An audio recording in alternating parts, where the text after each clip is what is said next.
नमस्कार विद्यार्थी मित्रांनो आणि पालकांनो, आजचा व्हिडिओ हा फक्त विद्यार्थ्यांसाठी नसून तर तो खास मी या ठिकाणी पालकांसाठी बनवलेला आहे. म्हणून हा व्हिडिओ शेवटपर्यंत पहा. याचा फायदा नक्कीच तुमच्या मुलांना भावी पिढीला होणार आहे.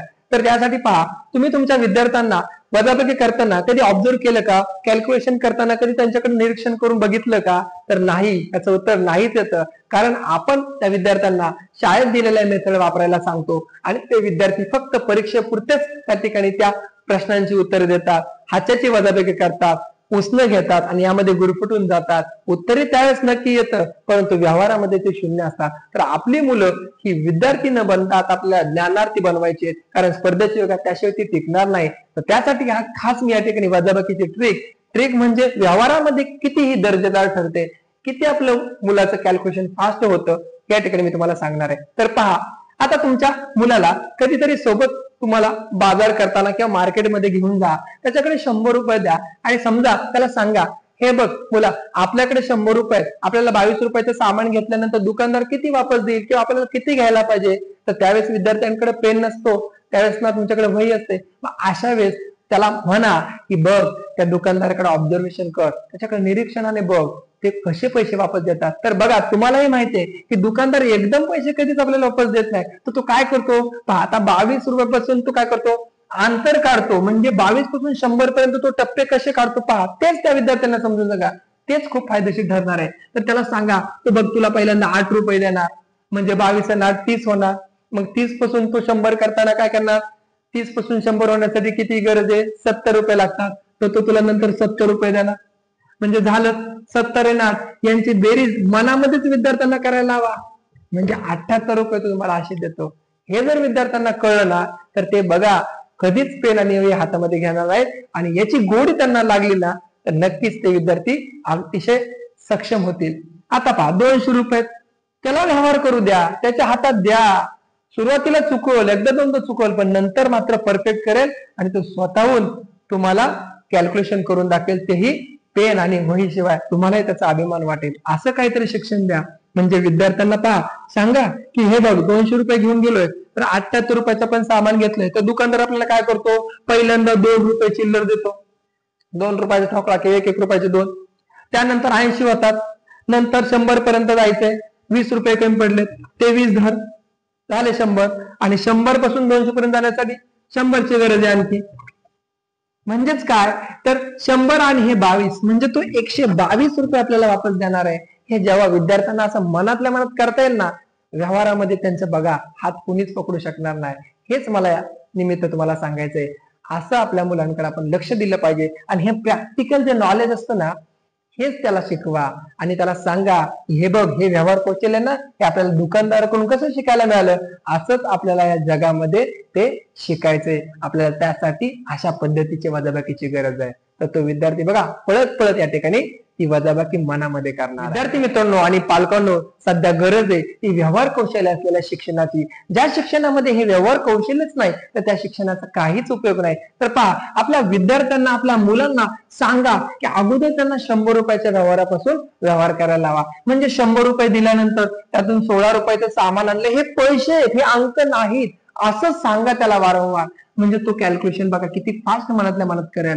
100 रुपयामधून 16 रुपये गेले, तर त्याला अंतर तोडायला लावा. 16 पासून बघा 20 पर्यंत जाताना 4 रुपये लागतात, ते मनात ठेवा. आणि 20 झाल्यानंतर 20 पासून 100 होण्यासाठी 80 ची गरज आहे, म्हणजे 80 आणि 4 84. असं तो ना बघा चुटकी सरशी सोडवणार आहे. प्रॅक्टिस मधून होणार आहे या गोष्टी. 100 मधून 29 आता जाणार आहेत. कसे जातात, आपल्याला हातचा घ्यायचा नाही किंवा उसनं मागायचं नाही. तर बघ, 29 पासून 30 पर्यंत जाण्यासाठी 1 रुपया लागतो, तो मनात ठेवा. आणि 30 पासून 100 पर्यंत जाण्यासाठी 70 लागतात. 70 आणि 71 तो करेल, विश्वास ठेवा. 100 मधून 41 आपल्याला वजा करायचे. 41 रुपयाचं सामान आपण घेऊन झालंय, आता दुकानदाराकडून पैसे घ्यायची वेळ आहे.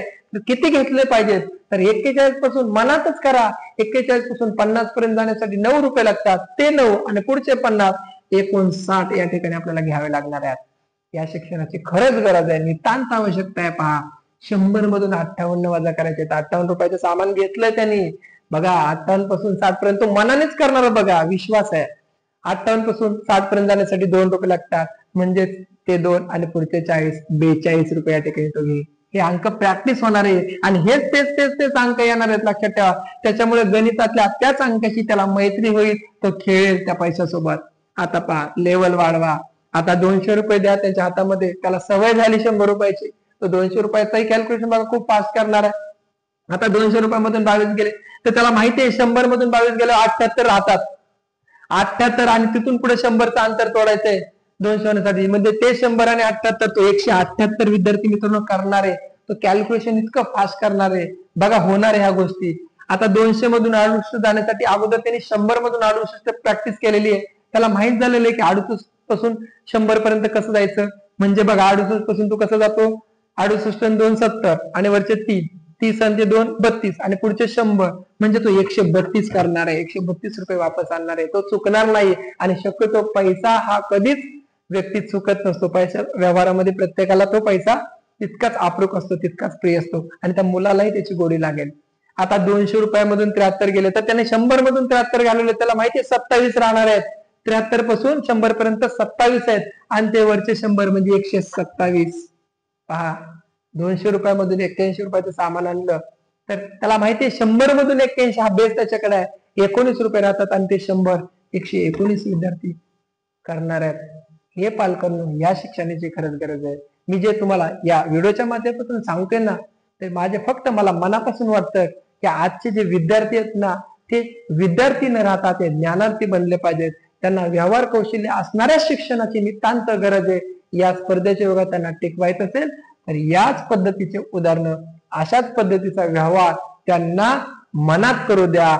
मनातल्या मनात जेव्हा ते करतील ना, त्याच्यामध्ये ते मजा शोधतील, त्याच्यामध्ये इंटरेस्ट निर्माण होईल आणि या शिक्षणात, या स्पर्धेमध्ये ते नक्कीच टिकाव धरतील. तर विद्यार्थी मित्रांनो आणि पालकांनो, मी जो या व्हिडिओमध्ये तुम्हाला वजाबाकी मनातल्या मनात कशी करायची हे सांगितलं, हे तुम्हाला कसं वाटलं? हा व्हिडिओ आवडला असेल ना, तर नक्कीच अशा गरजू विद्यार्थ्यांपर्यंत, पालकांपर्यंत नक्कीच हा व्हिडिओ शेअर करा.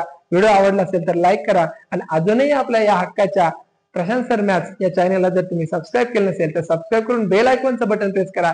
म्हणजेच गणिताचे दर्जेदार व्हिडिओ, व्यवहार कौशल्याच्या आधारित असणारे व्हिडिओ तुमच्यापर्यंतची नोटिफिकेशन सर्वात अगोदर पोहोचेल.